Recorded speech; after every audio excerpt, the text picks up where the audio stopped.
Hello and welcome back to another Gunpla unboxing. This is the last time you're going to be seeing this logo, most likely. Go look at their channel if you want more information on that. But anyway, yeah. I actually managed to get some more kits before June. Seems like the restocks are starting to come back a little bit more and the shortage is maybe slightly starting to die off, which is good.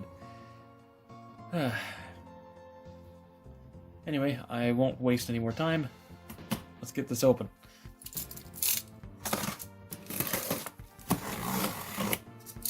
And I hope leaving these stickers up isn't going to get them in any trouble. I don't really want to take them down, but at the same time I'm a little bit worried for them. Anyway. Alright, I adjusted the camera. As usual, me and my friend threw in kits together into one order, so let's go over his stuff first.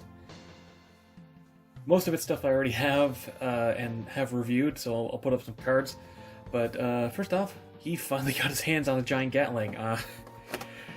He's been wanting one of these for over a year now, and well, he didn't have much luck getting one. I reviewed this all the way back in, like, early 2020, so the review's probably not that good, but I'll link it anyway in case you want to watch it. This is very simple. It's all gray. Very modular, though. I'm pretty sure I said in my review, this thing has so much modularity to it, and a lot of really useful parts, even if you're not going to use it as, a Gatling gun.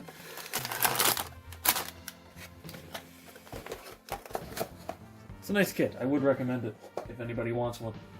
Next up, we have the Gym Type C, which I've also reviewed, and I think this might have been one of the first reviews where I specifically mentioned that I fully color correct my kits, because I think before that I was just sort of acknowledging what needed to be color corrected without just outright saying that I do that, but again, another very nice kit. Pretty solid color correction on it. It does need a little bit of paint here and there, but it's not that bad. And, I mean, the articulation's pretty good. The seam lines aren't too bad on it. Just generally, this is one of the better gyms that they've released. All the ones based on the Power Gym frame, which this runner is. These are all pretty good kits. The Power Gym, Gym C, and the Gym Custom, and the Gym Striker. The Gym Striker needs a lot of paint because... But again, if you want... If you want to look at this in more detail, I have a review up, and it's actually a pretty decent review, so go watch that at the end of this. And next up, the Gun Cannon Revive, which he's been putting off getting, and I finally convinced him, look, you're gonna want it, just buy it. I reviewed this as well. It's up on my shelf right now, actually. I could grab it, but I'm not gonna bother. But again, really, really good kit. Go watch the review for this. That's all I can really say. There's not really much going on here, but there's really not much paint that needs to go into it. It's literally just a little bit of yellow on the side of the chest, yellow on the Vulcans, silver behind the visor, and you're basically done. And finally, the last of my friend's kits, the Goof Custom. And if you watched the last Gunpla unboxing, he got the Crimson Custom. Literally the same kit aside from a couple of extra parts, but he wanted to get this one. So who am I to stop him?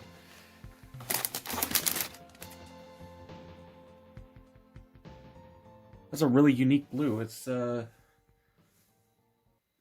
a more powdery version of the Hygog blue. That's interesting.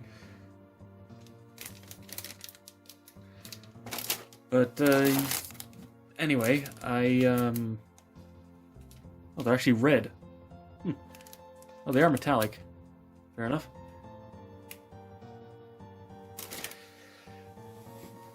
Anyway, I think what I'm going to do is I'm going to review these back to back. So, like, I'm going to review the Blazing Gundam, and then the Crimson Custom, and then this one, and then go into whatever else.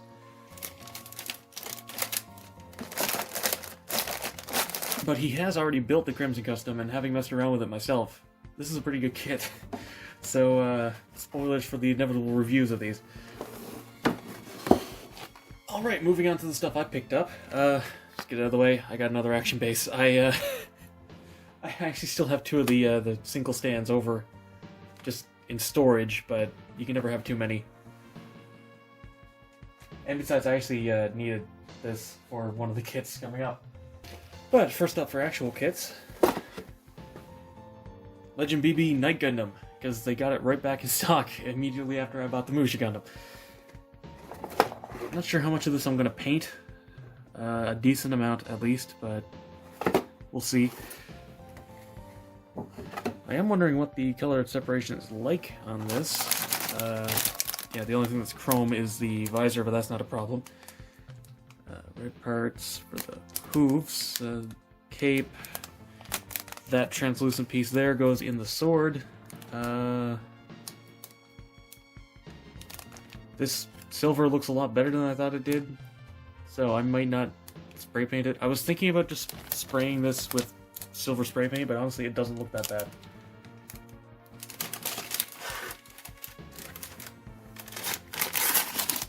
Let's see, shoulder, hands. Really, the top of the legs are supposed to be blue, so I'm assuming if I look at this... Where are the legs? Oh!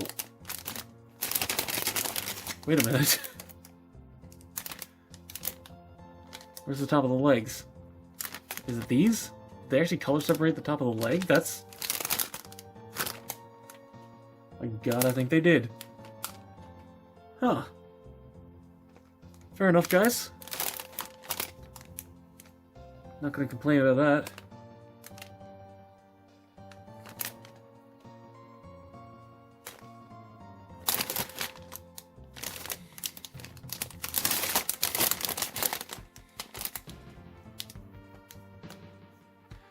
Wow, look at that sticker sheet. There's almost no stickers at all. Wait a minute, where does that go? I mean, that's obviously the head camera. I'm wondering where that went. I'll check the instructions.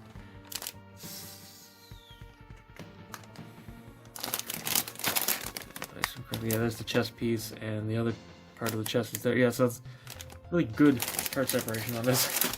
I'm going to pause for a second, have a look through this, and see if I can find where that sticker goes. So give me a second. It goes on the forehead, underneath the helmet. What? I know that was in the manga, but what unit is that? I can't tell which Gundam that is.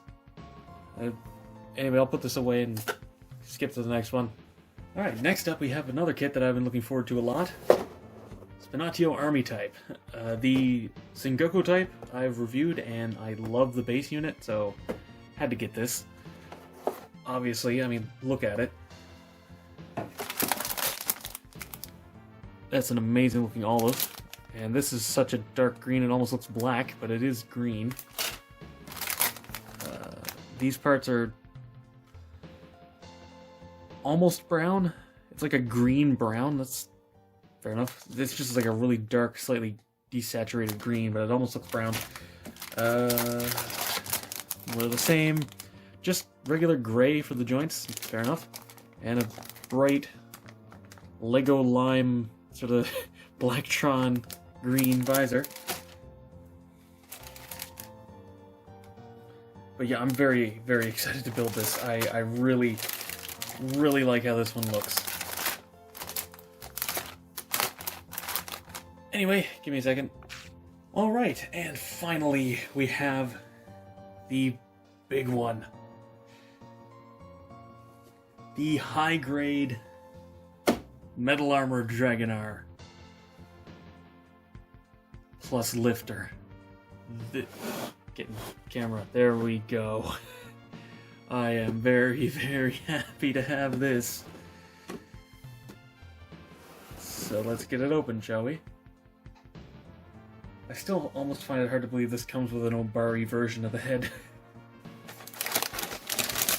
I think my only complaint is that they just used the regular beam sabers for this, just the standard long in yellow. Because in the show, these are katana blades, but well, they're straight, but they end in an angled, flat edge. They don't just end in a fine point like this. So it's slightly annoying that they did that, but it's not a huge deal. Absolute ton of small parts. This is gonna be fun to build. Let's see. Blue on the shoulders, there's a lifter. These are for the wings because this thing has like full color separation. It's so cool. Here's all the inner frame because it has like an almost complete inner frame. The knife, which I can't remember if it used it in the show. I've been watching the show recently and I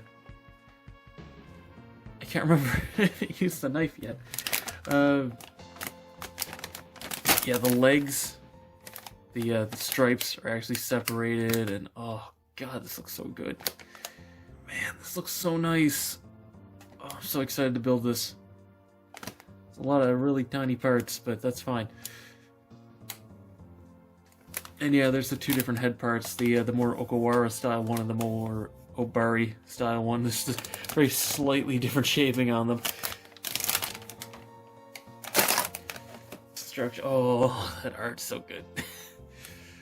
I might frame this, to be honest. I love this. It looks so nice. Oh, man. I really hope this does, like, insanely well so that we get D2 and 3. Because I would love that. You do have to pull the head off to put the lifter on, but that's not a problem. Knives stored in the back of the leg. I do find it a little bit weird that they just include a separate piece for the connected beam saber. I'm just gonna call it a beam saber.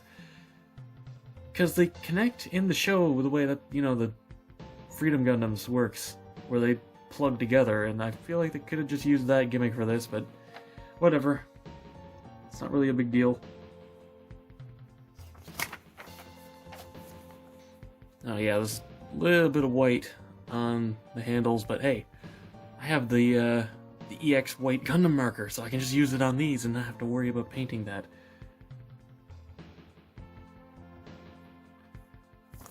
There's a little bit of red, I think, on the wing missiles, but that's not a big deal. Like, the paint on this is really minimal, and it's very easy to deal with, so not really anything to worry about. Man, I'm so excited to build this, though. It looks so good. Anyway, give me a sec to get all this together, and I'll wrap things up with a group shot. Alright, there's not much for me to say. I've already reviewed, like, half of these, and the other half I'm very, very excited to build. So, thank you very much for watching. Subscribe and hit the bell so that you're alerted when I get around to reviewing these. Let me know what you think down in the comments. Go follow me on Twitter for updates and memes and whatever I end up posting there. Consider supporting me on Patreon so I can buy bigger and better kits. And as always, until next time, happy building.